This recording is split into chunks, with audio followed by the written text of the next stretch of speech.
the problem that we've been left with by this government is absolutely massive for two or three reasons. First of all, it has now put itself on the hook for liabilities, and it won't say quite how much liability it is, other than it's not going to require any more Treasury borrowing to fund things like the potential liability of the wage bill. But there are two big problems.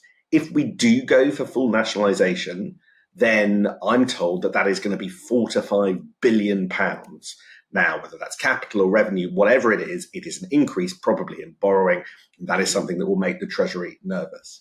And then the second problem is that we have taken control of, and I think de facto nationalised, something that isn't going to work for very long, right?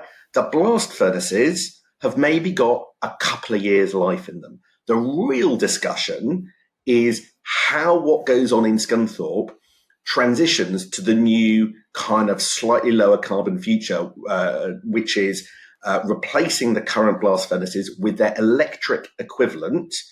But that's going to cost billions more. And what Jonathan Reynolds said in the Chamber on Saturday is, we are not today committing to fund that. So there's huge liabilities just to keep it open in the medium term, and then huge liabilities to turn it into a medium to long-term success.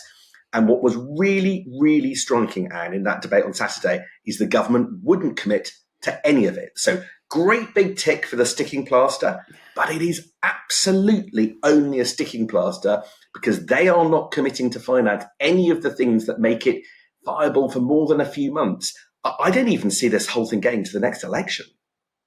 Wow, that's quite a prediction. But I see what you're in saying. In the current format, I just if 2-3 years is about the life of those blast furnaces, 2-3 years is about the main bit of this parliament.